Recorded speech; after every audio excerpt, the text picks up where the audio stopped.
मस्जिद उल हराम में ग़िलाफ़ काबा को तब्दील करने की रूह परवर तकरीब। आप देख रहे हैं धरती न्यूज और मैं हूं हिरा गिल। ग़िलाफ़ काबा में 670 ग्राम खाम रेशम, 120 किलोग्राम सोने का धागा और 100 किलोग्राम चांदी का धागा इस्तेमाल किया जाता है। सोने चांदी के तारों और खालिस रेशम से तैयार करदा ग़िलाफ़ काबा को नमाज फजर के बाद तब्दील किया जाता है। आज 9 ज़िलहज को मस्जिद उल हराम में ग़िलाफ़ काबा को तब्दील करने की रूह परवर तकरीब हुई, जिसमें कलीद बरदार काबा, मुंतज़मीन, सौदे अहकाम और ग़िलाफ़ साज कस्बा फैक्ट्री के जिम्मेदार भी शरीक हुए। माहिर कारीगरों ने पुराने ग़िलाफ़ काबा को 200 उतार कर नए से तब्दील किया, जिसमें 670 ग्राम खालिस रेशम, 120 किलोग्राम सोने का धागा और 100 किलोग्राम चांदी का धागा इस्तेमाल किया गया। ग़िलाफ़ काबा को कस्बा कहते हैं, जिसकी तब्दीली का अमल हर साल हज के मौका पर किया जाता है। ये मजमूई तौर पर 16 टुकड़ों पर मुश्तमिल होता है।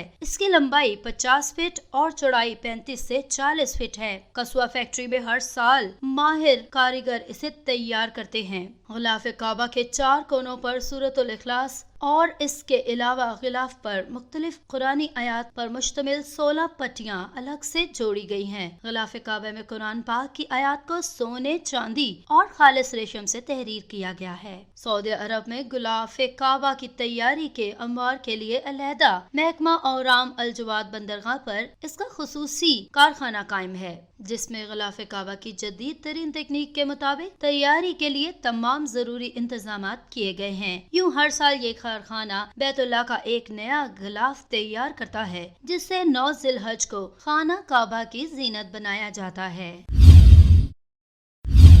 धरती न्यूज, धरती की हर खबर से रखे बाखबर।